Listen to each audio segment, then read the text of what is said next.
Assalamualaikum warahmatullahi wabarakatuh.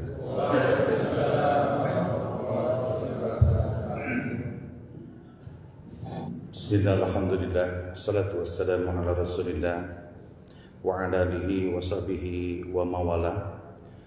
Rabbi israh li sadri wa yassir li amri wahlul 'uqdatam min lisani yafqahu qawli.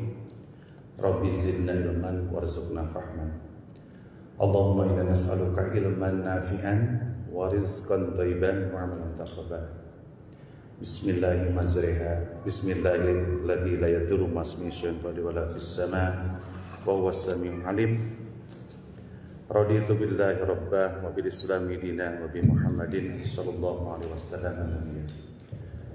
La ilaha illallah wahdahu la syarika lah. Lahul mulku wa lahul hamdu wa huwa ala kulli syai'in qadir. Subhanallah wa bihamdihi astaghfirullah wa atubu ilaih.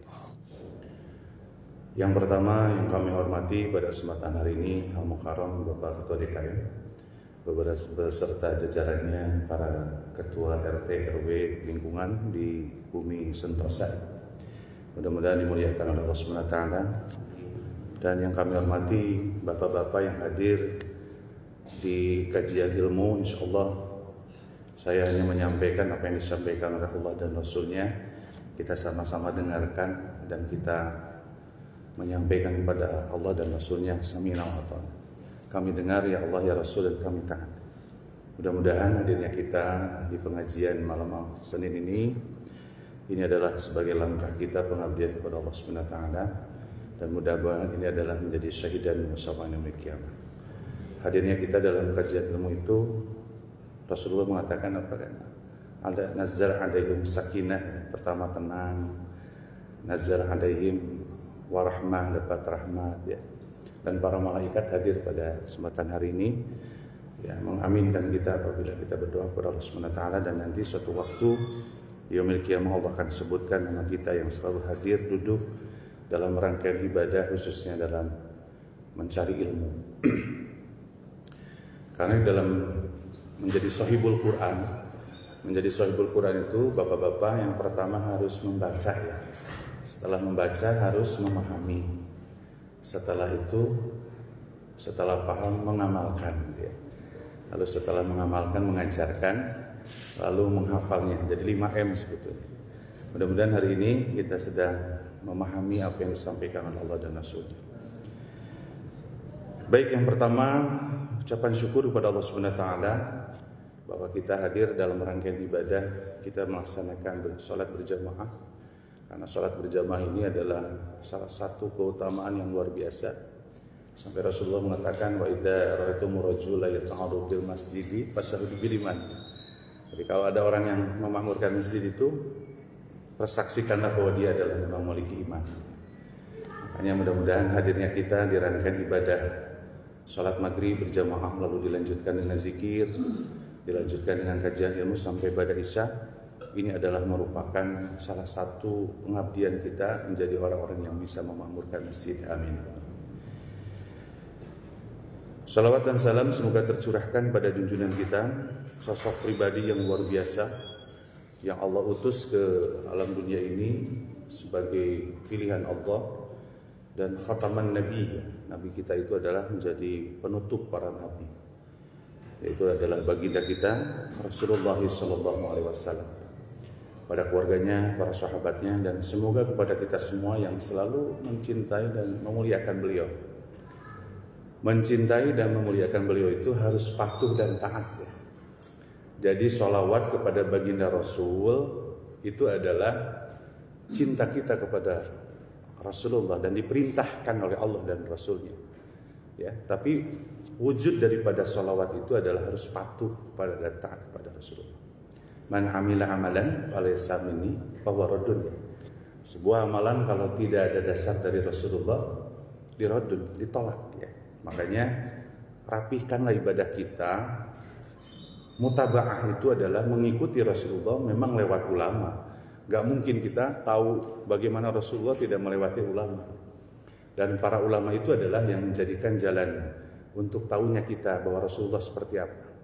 Nah, tapi harus mutaba'ah pada ulama itu yang memang mengikuti bagaimana Rasulullah menyampaikan ibadah kita.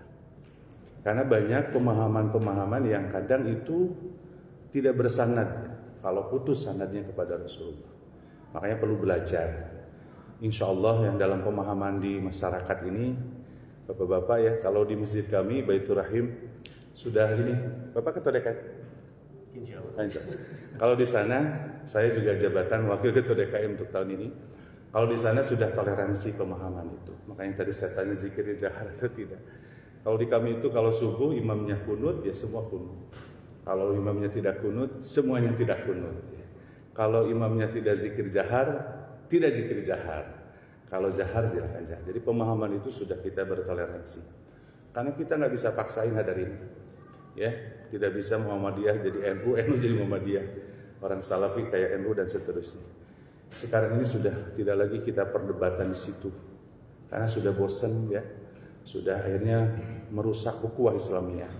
Urusan beda pemahaman ya itu menjadi ribut. Makanya perlu kesadaran masing-masing ketika melakukan ibadah itu tanya pada diri kita. Sudahkah tahu ibadah itu berdasarkan ilmu gitu. Surat Al-Isra surat 17 ayat 36 itu Allah menyampaikan wala taqfu ma laysa laka bihi ilmun. Janganlah kamu melakukan sesuatu kalau tidak ada dasar ilmunya. Apapun itu. Urusan bisnis saja harus tahu ilmunya, Ustaz ya. Kalau nggak tahu urusan bisnis ilmunya ya rusak nanti. Ya. Artinya memang ilmu ini menjadi salah satu dasar utama dalam ibadah. Bahkan para ulama itu mengklasifikasi bahwa salah satu ibadah kita diterima oleh Allah Subhanahu wa taala itu yang pertama apa? Pertama harus dasarnya ilmunya benar. Jadi kalau melakukan ibadah itu ya harus tahu bahwa dasarnya dari Allah dan Rasul. Bagaimana kita melakukan ibadah kalau bukan dari perintah dari Allah dan Rasul? Cukup ini? Bisa Yang kedua harus ikhlas, betul ya? Setiap ibadah apapun harus ikhlas, mencari ridho Allah, memurnikan bahwa kita itu ibadah itu memang tujuannya untuk mendapatkan keridhaan Allah. Ya kan? Illa ibtigha wajhi rabbil a'la. Dalam surat Al-A'la itu di ayat terakhirnya itu yang kedua, ketika kamu melakukan sesuatu harus rabbil a'la pada Allah. Maka wala saufa yardo kata Allah, kamu dapat bahagia, puas. Makanya orang ikhlas itu biasanya bahagia. Makanya syarat kedua itu ibadah itu harus ikhlas. Melakukan apapun, jangan sampai kita melakukan ibadah karena ada mubtada, ada orang kedua atau ada tujuannya untuk dapat pujian. Sebagai pengurus DKM aktif, tujuannya ingin terkenal, ingin dikenal, itu kan sudah tidak ikhlas. Yang ketiga harus ada ruhnya kalau dalam ibadah itu. Tadi melakukan sholat harus ada ruhnya, takbirnya, bacaan yang kita baca harus ada ruh. Bapak belajar menerjemahkan. Setidaknya tujuannya apa yang kita baca sedang dialog dengan Allah. Maka ibadah itu harus ada ruhnya, hadirin. Kalau nggak ada ruhnya itu ngambang ya ibadah kita. Baru ritual saja ibadah kita. Baru yang keempat itu ibadah itu harus ada dampak dari ibadah itu. Jadi ibadah sholat itu ruku dan sujudnya itu kalau dalam hadis qudsi itu Ustaz, innama taqabbulus shalah. Sesungguhnya sholat diterima Allah itu satu, memang ta'addu bali adomati. Tawadu. Jadi orang yang sholat itu diterima ibadah sholatnya itu lahirnya sosok tawadu. Lawan tawadu itu sombong, jangan sombong. Kan sombong itu definisinya dua. Batarul haq, menolak kebenaran. Orang sombong itu kan suka menolak kebenaran itu ya. Pokoknya sifat iblis, setan itu kan karena sombong. Yang kedua ghadun nas, tidak meremehkan orang lain. Maka sholat itu berdampak pada diri kita itu salah satunya adalah melahirkan sosok tawadu, rendah hati. Rendah hati itu dia tidak selalu menerima apa yang diperintahkan oleh Allah dan Rasul. Maka orang-orang tawadu itu kalimatnya sami'na wa ata'na. Kami dengar ya Allah, kami dengar ya Rasul, lalu taat gitu. Gak ada konsekuensi selain daripada kita harus taat, patuh dan taat. Orang tawadu itu begitu, memberikan yang terbaik kepada Allah dan Rasulnya. Dan yang kedua orang tawadu itu dia tidak pernah meremehkan orang lain. Kalau kita masih suka meremehkan orang lain, kita berarti sholatnya belum berdampak pada diri kita. Makanya evaluasi dalam ibadah itu yang terakhir ini akhlakul karimah. Yang kedua dalam hadis qudsi itu, sholat itu tandanya itu wamsaqoli kolihi, terjaga lisan. Ini kalau sholatnya hebat, itu lisannya pasti bagus, pasti santun, adillah, lemah lembut, halim. Ya, lihatlah baginda Rasulullah bagaimana perkataannya tidak pernah menyakitkan. Ini mau sholat berjamaah hebat, tapi mulutnya nyakitin tetangga, nyakitin sesama kita muslim. Ya, mulutnya itu gimana ya? Padahal dosa di mulut itu nggak ada yang kecil, hadirin. Coba cari dosa kecil dari mulut, nggak ada, besar semua. Dan kalau bertobat pun kita susah. Ya, kalau kita gibah aja, ngomongin kejelekan orang kan, kalau mau terhapus dosa itu kan harus minta maaf. Harus minta maaf. Beda dengan kita tidak sholat, tidak baca Quran, bisa bertobat nasuha kepada Allah. Tapi ketika bicara dosa mulut ini, hadirin, itu harus kita meminta maaf kepada orang yang kita omongkan. Makanya hati-hati. Ada orang yang hebat ibadahnya, pada saat menghadap Allah dalam hadis itu, dia kaget, kok muflis ya, bangkrut menghadap Allah itu. Ternyata lembaran ibadah itu diambil oleh orang-orang yang tersakiti dengan mulutnya. Diambilin aja.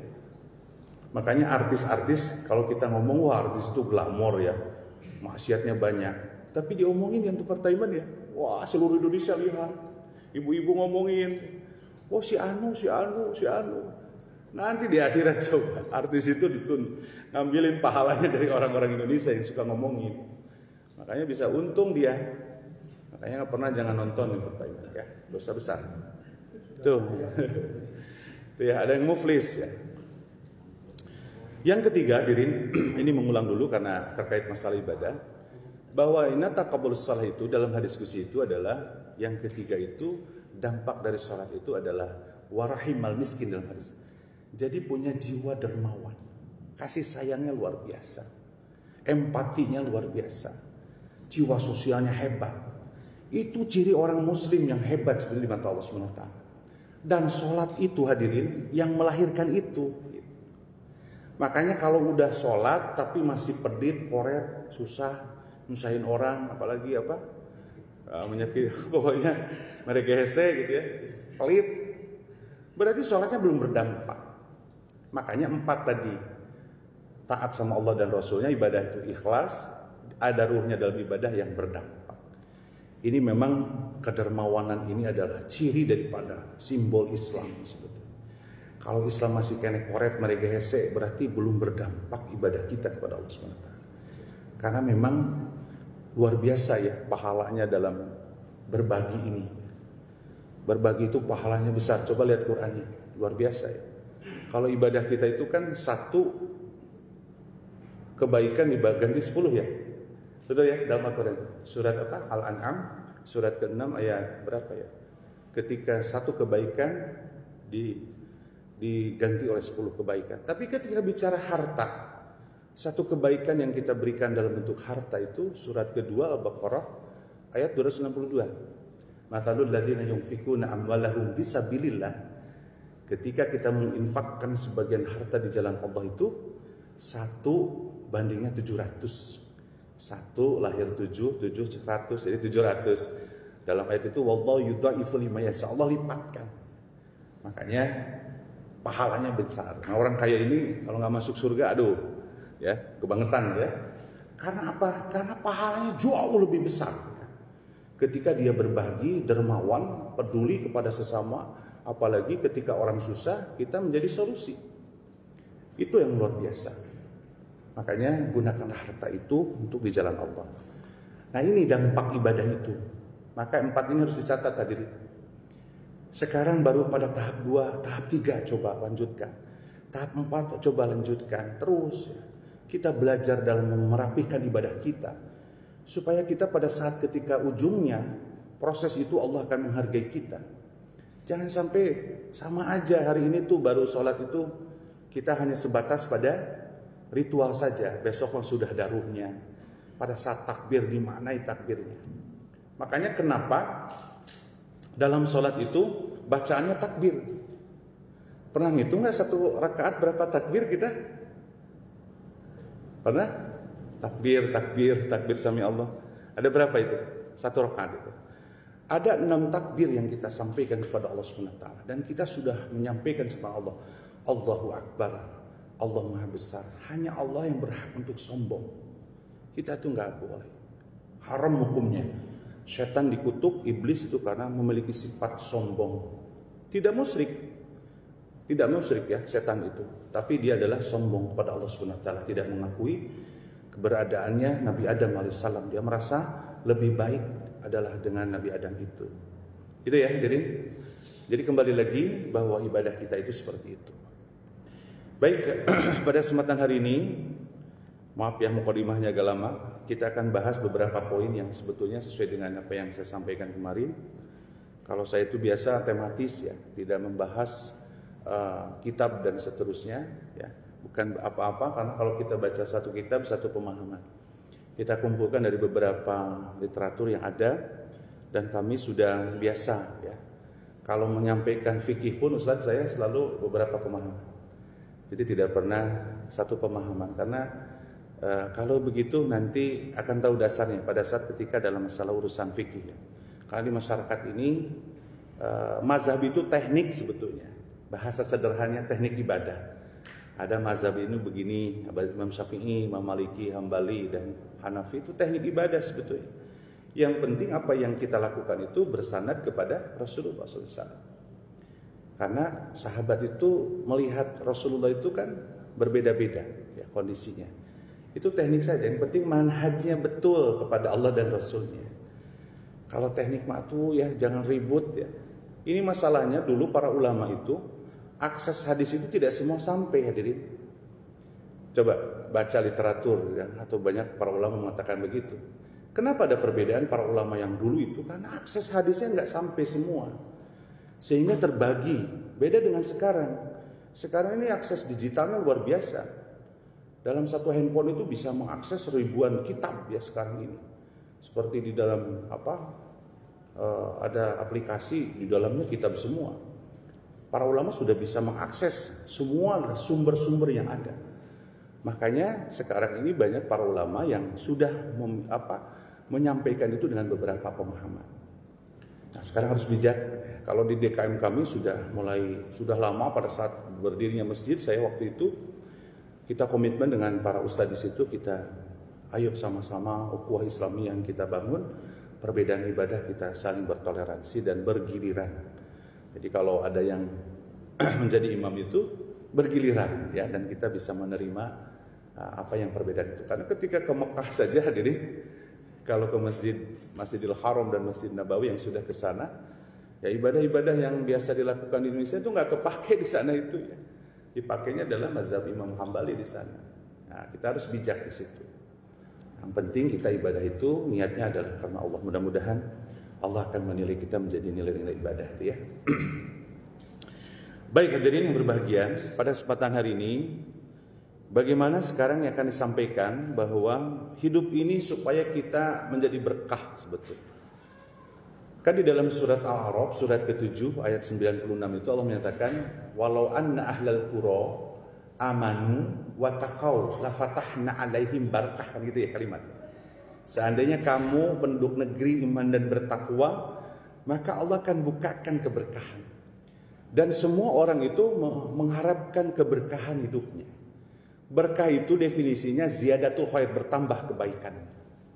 Jadi kalau keluarga ini ingin berkah, maka ketika pada saat diberikan apapun nikmat yang Allah berikan, maka tambah kebaikan. Ketika di sini bapak-bapak membuka bisnisnya ingin maju, lalu ngomong apakah bisnis kami itu berkah tidaknya, lihat ketika sudah bisnis itu maju, kita itu meningkatnya kebaikannya. Itu aja sederhana. Bisnisnya hebat, untungnya hebat, tapi sholatnya jarang, ngajinya jarang, berbaginya jarang, berarti tidak berkah itu. Dan itu bisa kufur kepada Allah Subhanahu wa taala. Dan itu nanti adzabun syadid ya. Adabnya sangat pedih. Makanya cirinya gampang melihat berkah tidaknya. Kalau kita meningkat kualitas ibadah kita, ketika Allah berikan banyak kenikmatan berarti hebat hidup itu, udah berkah. Nah, di situ. Makanya hari ini kita coba melihat ada perkataan ulama besar Abu Laiz Imam Samarkindi yang mengarang kitab Tanbihul Ghafilin.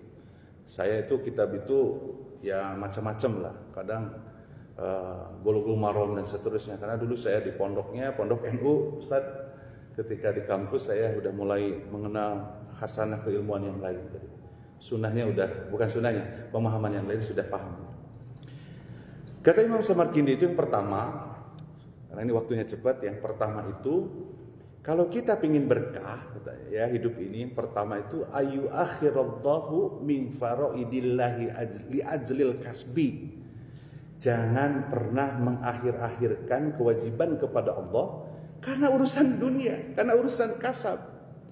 Makanya kalimat yang harus dibangun, hadirin, hidup ini adalah menunggu untuk sholat. Jadi ketika Bapak bekerja, itu sebetulnya menunggu sholat. Jadi tujuan hidup itu adalah menunggu sholat. Karena sholat ini, hadirin, menjadi satu ciri daripada seorang muslim. Sampai Rasulullah mengatakan, bainal muslim wa bainal kufran tarkus shalah. Gitu ya.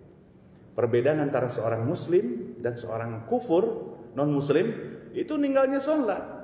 Makanya dosa paling besar setelah musyrik kepada Allah itu meninggalkan sholat. Zina, dosa besar. Judi, mabuk, makan riba, dan dosa besar. Meninggalkan sholat itu jauh lebih besar dari apa yang saya sampaikan tadi. Dan orang sudah meninggalkannya dengan mudah ya sekarang ini, sholat ini. Ya Allah, naudzubillah min dzalik. Makanya konsep dasarnya, hidup itu menunggu sholat. Kalau kita hidup menunggu sholat, maka terdengar azan, yaitu ya kewajiban kita harus datang, hadir pada sholat itu. Pekerjaan kita tinggalkan dulu gitu ya. Makanya perintah dalam Jumat itu kan, dalam surat Al-Jumu'ah itu, ya ayyuhalladzina amanu idza nudiya lis-sholati min yaumil jum'ah fas'au ila dzikrillah wa dzarul bai'.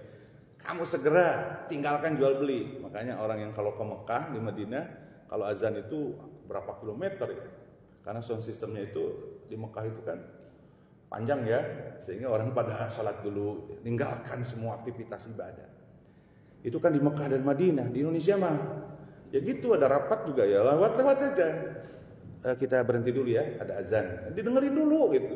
Saya lanjutkan. Padahal sebetulnya kalau kita jadi pimpinan di instansi, jadi pimpinan di perusahaan, ketika azan berkumandang, sholat dulu. Ayo kita lanjutkan setelah sholat. Karena hidup ini tujuannya adalah untuk menunggu sholat. Pekerjaan apapun yang kita lakukan tetap menjadi istiqomah adalah menunggu sholat. Makanya apa pesan daripada Imam Samarkindi ini, Abu Lais ini? Kalau ingin berkah jangan pernah meninggalkan kewajiban kita, apalagi mengakhirkan ya, apalagi meninggalkan kewajiban kita kepada Allah SWT. Apalagi sholat ya utamanya. Sholat itu memang ada rukhsah untuk bisa meninggalkan. Gak ada ya dalam fikihnya. Yang ada itu orang gila. Orang gila atau orang yang pingsan itu tidak sadar mungkin 3 hari itu meninggalkan sholat. Tapi pada saat di ICU saja, hadirin, seseorang sakit di ICU, lalu keluarganya tahu masih bisa isyarat, itu wajib tuh orang yang sehatnya itu membimbing sholatnya. Makanya saya pernah ikut ngaji, judulnya membimbing sholat bagi orang yang sakit. Jadi bagaimana membuat tayamumnya ditayamumin oleh kita, bagaimana ketika diisyaratnya dalam sholatnya. Ini mah kadang sudah di ICU tuh keluarga yang sehat itu kan cuek-cuek ya. Tapi kalau udah masih isyarat masih tetap wajib untuk sholat. Sholat itu hanya ditinggalkan pada saat menjadi gila. Kalau sudah gila ya itu tidak wajib sholat karena susah kan, karena tidak normal. Yang ada itu sholat itu rukhsahnya adalah jama', menyatukan, dan qasar, meringkas ya. Dan itu pun ketika meringkas pada saat perjalanan, pada saat sakit mah tidak ada meringkas. Di dalam fikih tidak ada perbedaan. Orang sakit meringkas sholat nggak boleh. Dan 4 mazhab itu tidak pernah menyampaikan itu. Kalau dalam perjalanan baru ya boleh meringkas. Gitu ya. Ayat pertamanya kita paham bahwa terkait masalah sholat. Dalam hadis Rasulullah mengatakan yang lainnya. Di sini hadisnya itu sebetulnya dalam Bukhari dan Muslim pun ya mengatakan bahwa awwalu ma yuhasabu 'alal 'abdu yaumil qiyamah. Yang pertama yang akan dihisab. Jadi kalau datang di peradilan Allah nanti kan kita masuk peradilan Allah. Yang pertama yang akan diperiksa itu siapa? Apa amalan apa? Sholat. Sholatnya beres, urusan yang lain beres. Sholatnya rusak, maka akan dilihat amalan yang lain. Makanya hadirin, pesan yang pertama supaya berkah hidup itu jangan menyia-nyiakan masalah sholat. Makanya Allah itu dalam Al-Quran, dalam surat Maryam 59 itu fakhalafa mim ba'dihim khalfun adaa'us shalah. Jadi ada nanti orang itu yang menyepelekan sholat. Bahkan orang itu sudah berontak sama Allah itu. Sudah lelah dengan kemiskinan, dengan ketidakmampuan, sehingga dia berontak sama Allah. Ngapain gua sholat ya? Udah mau miskin, suruh sholat lagi kayak gitu. Makanya dalam surat apa? Al-Fajr ya. Al-Fajr. Wa idza mabtalahu faqadara alaihi rizqahu fayaqulu rabbi ahana. Ada orang itu yang dikurangi rezeki ya. Dibuat miskin lah, buat banyak permasalahan. Padahal sebenarnya itu ujian semuanya. Miskin kaya itu semua titipan, ujian ya. Tapi dalam ayat itu, dalam surat Al-Fajr itu Allah mengatakan bahwa ada orang itu yang diberikan ujiannya itu dikurangi rezekinya, miskin lah. Gajinya itu nggak cukup. Mereka berkata, fayaqulu, mereka berkata, Robbi, ya Allah, ahanan, kau telah menghinaku. Makanya kalimatnya yang bahasanya banyak orang yang berontak sama Allah karena diuji kemiskinan. Banyak orang yang gagal dengan kemiskinan. Cuek ya. Coba lihat orang-orang miskin yang cuek kepada ibadah. Cuek aja sholatnya. Nyantai-nyantai aja. Dia udah berontak. Memang Allah sudah gambarkan. Kalau dalam surat apa? Dalam surat Al-Ma'arij itu. Innal insana khuliqa halu'a idza massahu syarru jazua. Nah, itu kan manusia itu keluh kesah. Kalau diberikan ujian, wah, ngeluhna ke Allah teh. Dan manusia memang begitu hadirin. Jangan sampai kita, ya. Makanya di sini Allah menyampaikan banyak orang yang melalaikan ibadah salat itu. Hati-hati. Yang pertama pesannya adalah buat kita, jangan sampai kita mengakhirkan kewajiban kepada Allah dan apalagi meninggalkan kewajiban karena urusan pekerjaan.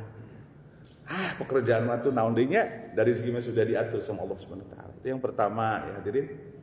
Yang kedua, ini banyak sebetulnya hadisnya karena ini waktunya sedikit, kalau saya kajiannya panjang ya. Yang kedua itu adalah bahwa kata Imam Samarkindi, kalau kita pingin hidup ini berkah, pekerjaan pingin berkah, bisnis kita pingin berkah, la yu'di ahadam min khalqillah li ajil kasbi. Jangan pernah menyakiti, jangan pernah zolim karena urusan pekerjaan. Kadang kita itu Allahu Akbar ya, di satu pekerjaan aja sikut kiri sikut kanan ya.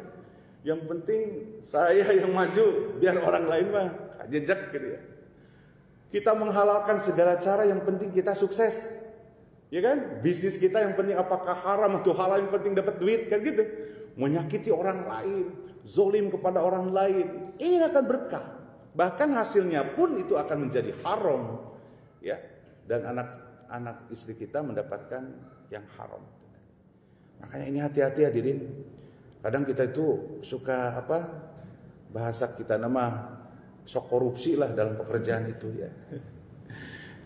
Kadang cuek ya, tenang waktunya harusnya jam 8 harus masuk, ini terlambat. Itu kan sebetulnya itu udah zolim kepada aturan-aturan itu.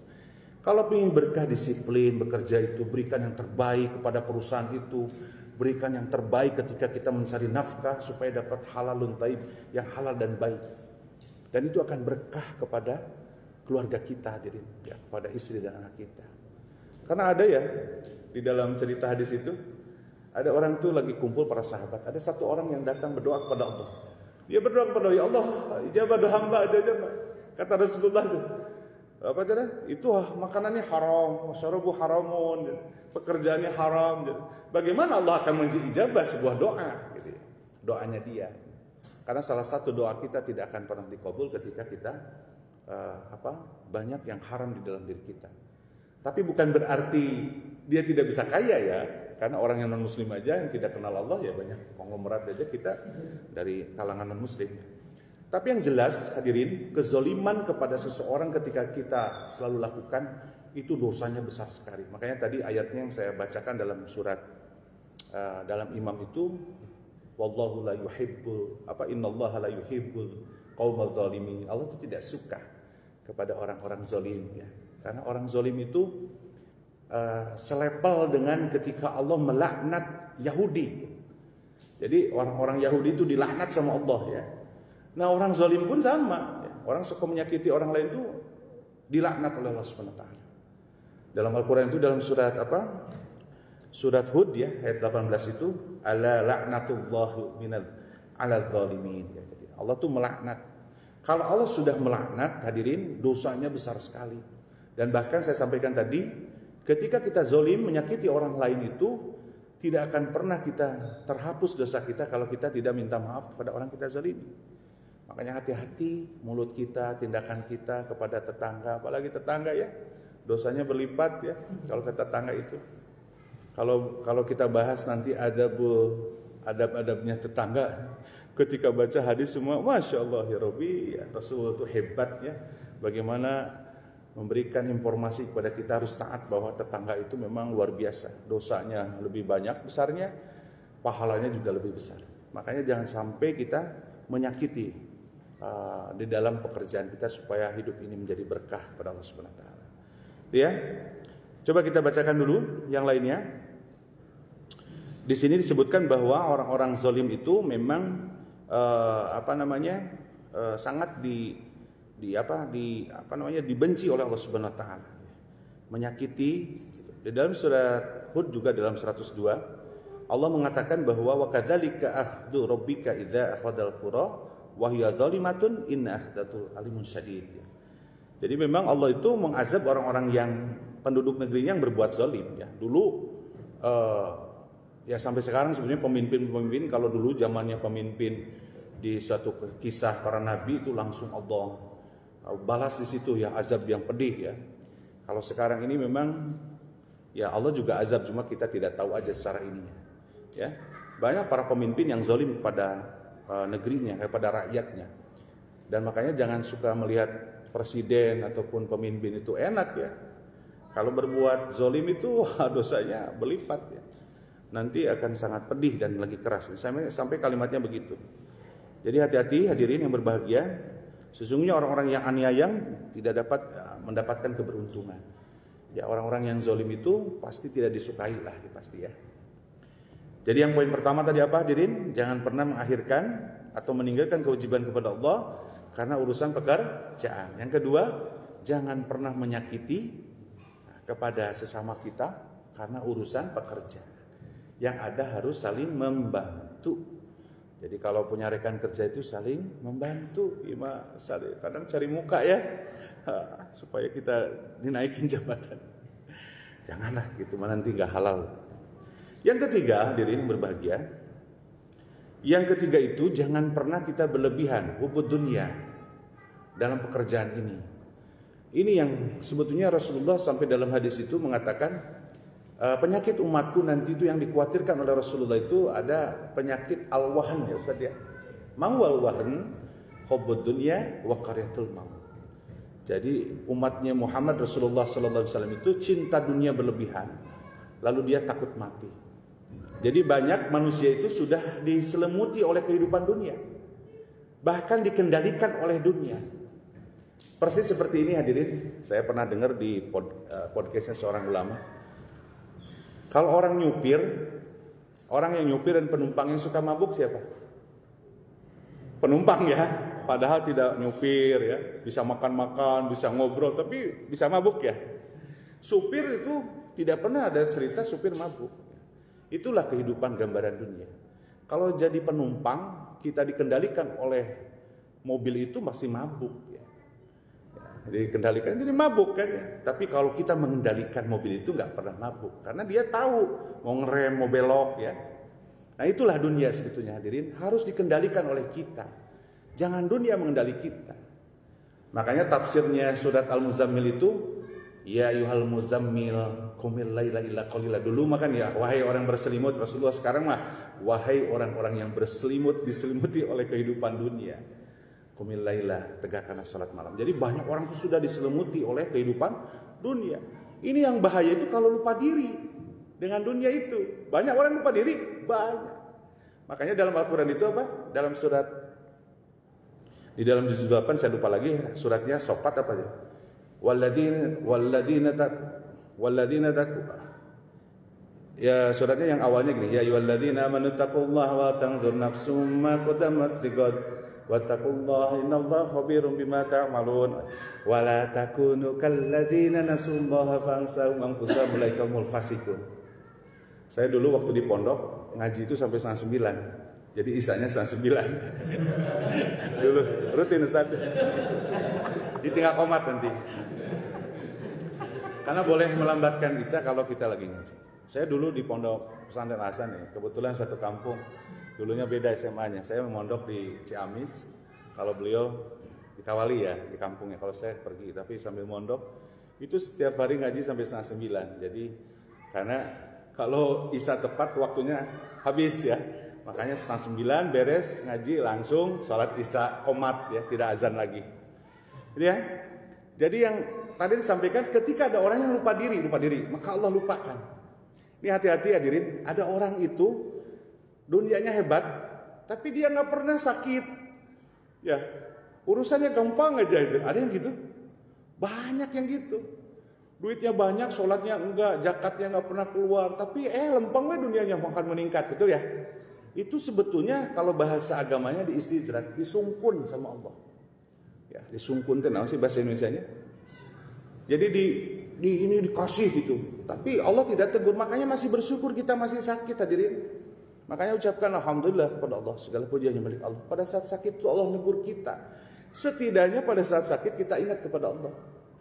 Ya, istighfarlah minimal. Memohon sama Allah, meminta untuk sembuh. Jangan sampai lupa diri. Dalam surat An-Nazi'at Allah menyampaikan apa? Fa amma man tagha wa atharul hayatad dunya fa innal jahima hiya ma'wa.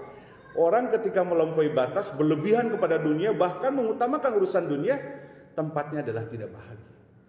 Makanya banyak orang kaya itu tidak bahagia kalau dia berlebihan, tersiksa dengan harta itu. Makanya kalau orang yang hebat mengendalikan dunia itu, dia akan bahagia dan hartanya itu akan dia bawa kepada kebaikan. Makanya yang di sini para jamaah yang punya harta banyak, berbagi nih harus. Nah sampai disimpan, ngapain sih? Ya, buat apa itu ya? Itu ya dunia. Nah ini yang keempat itu. Yang keempat tadi itu jangan berlebihan ya. Jadi kalau berlebihan itu ya kita masih tetap ya.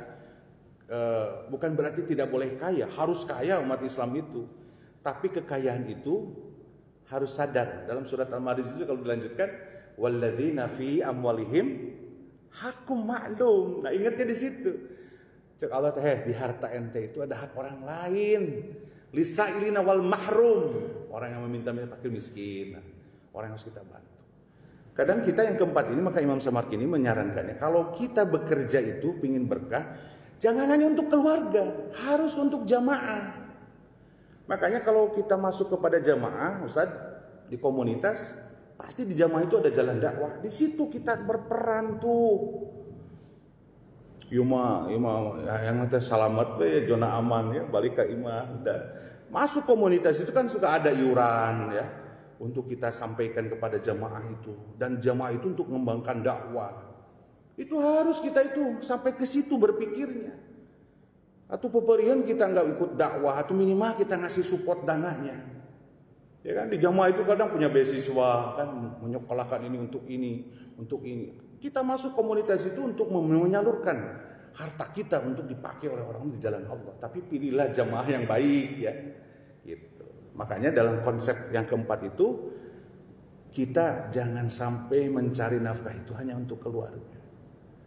Makanya kalimatnya itu, apalagi kalau bicara Qardul Hasan, pinjaman kebaikan, Masya Allah ya. Pernah saya ngaji Qardul Hasan itu, kaget atau pinjaman kebaikan? Ustaz ya, pahala yang paling besar selain urutannya gini, zakat, infak, sedekah, terus apa? Sedekah jariyah disebut wakaf. Baru nanti Qardul Hasan.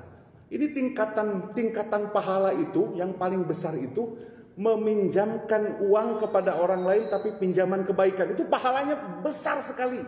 Sedekah itu nggak ada apa-apa. Padahal kita minjemin. Kalau sedekah kan ngasih ya. Bener nggak sedekah? Ada yang suka sedekah 1 hari 1 juta? Ada nggak sedekah 1 juta sehari? Jarang kan ya? Tapi ketika Bapak meminjamkan uang 1 juta kepada saudara kita, lalu kita menyampaikan waktu untuk membayarnya dalam waktu 3 bulan 1 juta itu, maka selama 3 bulan ini, kata Rasulullah, bukan kata Solihin ini, kata Rasulullah, 1 hari kita bersedekah 1 juta ketika uang kita belum dikembalikan. pinjaman itu. Balik-balikan ya. Makanya nih kalau saya kasih resep, sebetulnya ini pembahasan bisa lama, tapi gambarin begini. Saya masih ingat guru saya kalimatnya gini. Saya kasih resep dalam Fardul Hasan ini. Hanya clue-nya aja. Kalau kita ingin dapat pahala dalam pinjaman, kalimat begini: siapkan uang untuk dipinjamkan, dan uang itu kita niatkan bukan milik kita lagi. Contoh, Pak Ustadz dengan istri diskusi, Bu, tahun ini kita siapkan uang 10 juta. 10 juta ini untuk dipinjam-pinjamkan. Dan uang 10 juta ini bukan milik kita lagi, tapi milik orang yang mau pinjam. Dan kita hanya dapat pahala saja. Mantap tuh kalau gitu. Beneran ini, saya ngaji itu dulu. Masya Allah, saya baru tahu ilmunya ini dari Ustadz Yani waktu itu. Ternyata kita itu nggak pernah disosialisasikan oleh para ulama. Makanya kalimatnya di rumah itu kalau orang kaya itu hebat kalau gini ke RT-nya, Pak RT, umumkan di RT ini. Kalau ada masyarakat yang butuh pinjaman, pinjam sama saya saja. Nanti kembali segitu lagi, kan nggak boleh dilebihkan dalam pinjam-pinjaman di riba. Ya, kalau pinjam 1 juta ya 1 juta, tapi tetap ditagih, tetap tercatat. Ya, itu kan supaya. Nah, adapun nanti suatu waktu ketika tidak bisa bayar, kita bisa serahkan untuk diberikan. Dan itu kan bukan milik kita lagi uangnya. Ngapain kita pusing? Ya, kan kita mah kalau ada orang saudara aja datang ngomongnya gini, wah ini mau pinjam duit nih. Begitu. Bener ya? Suka gitu. Tapi kalau kita siap uangnya mantap ya. Kalau kita siap uangnya mantap. Bener gak? Tenang, ada Fardul Hasan, uangnya masih banyak. Pinjemin aja. Mau ngasih. Nanti juga kalau dia tidak bayar, pasti ngaku dia tidak memiliki untuk ngasih. Tapi suatu waktu dia pasti akan ngasih. Ayo, di komplek ini harus ada yang sudah menyiapkan Fardul Hasan. Saya di masjid itu, di Masjid Baitur Rahim, dalam rapat terakhir itu kita bikin yang disebut devisi Fardul Hasan. Jadi kalimatnya di DKM itu bagaimana DKM menjadi solusi buat masyarakat ketika masyarakat kerepotan tidak punya uang, maka pinjam ke DKM. Dibuatlah Fardul Hasan. Paradigmanya itu kita samperin untuk menyimpan uang, dan dia uang itu untuk dipinjam-pinjamin. Ternyata sulit, Ustaz. Orangnya masyarakat. Saya nemuin satu pengusaha luar biasa ya, namanya Pak Sugi. Pak Sugi ini saya tahu dari salesnya sekarang udah punya bis banyak. Wah, pokoknya kaya raya. Saya tahu dari jamaahnya. Ketika dia rajin sholat. Ketika saya Pak Sugi, mau nggak? Dia siap mau untuk meminjamkan. Karena udah kaya. Ngapain lagi sih? Kalau udah kaya mending dapat pahala banyak ya. Dan yang terakhir hadirin, nah itu ya jangan lupa. Yang terakhir adalah kata Imam Sambat ini, jangan pernah kita melihat rizki yang kita dapat itu hasil dari kita. Kan kita mah kadang suka korun ya. Korun kan gitu. Tahu nggak korun? Korun itu kan orang yang pada saat di zaman Nabi Musa alaihissalam. Itu adalah saudaranya, kerabatnya Nabi Musa. Dan korun itu orang yang hebat dalam menghafal kitab Tauratnya. Taurat ya betul. Paling hebat hafalannya dan seterusnya. Tapi karena dia oleh Allah diberikan amanah harta yang banyak, jadi sehingga sombong. Makanya di dalam surat Al-Humazah ya, orang itu begitu. Wailul likulli humazatil lumazah alladzi jama'a malahu adada. Nah, ada kalimat yahsabu anna malahu ahlada. Banyak orang tuh yang mengira harta yang kita punya itu adalah hasil kerja keras kita. Wah, gayanya coba. Dompet tebal Ustadz dengan dompet tipis jalannya beda. Ya, gayanya kan beda Pak. Ayo duit nang Obama tuh beda tuh. Fatang-tang lagi. Itu kan nggak amanah sebetulnya. Ngapain coba? Ya tidak mulia di mata Allah. Bahkan manusia pun tidak suka pada orang-orang seperti itu. Hadirin, ketika diberikan amanah harta itu semua adalah pemberian daripada Allah SWT. Titipan. Dan itu semua akan ditanyakan, semua titipan itu oleh Allah SWT. Jangan sampai kita sia-sia dalam hidup yang semakin lama hidup di dunia ini semakin tidak enak. Benar gak? Sok, siapa yang mau lama di dunia?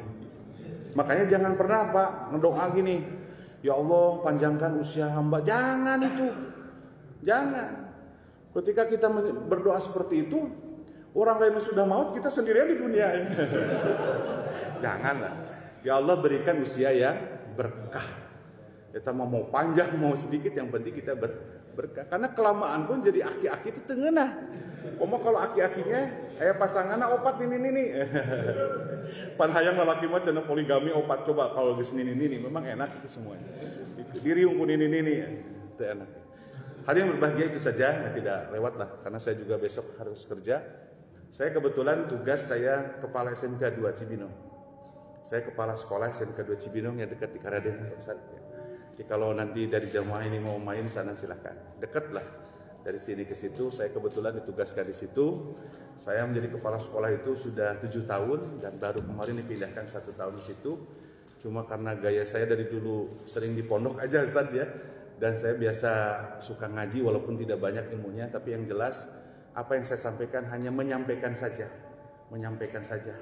Tidak hanya membaca saja sebetulnya dan menerangkan apa yang dimaksud daripada Allah dan Rasulnya.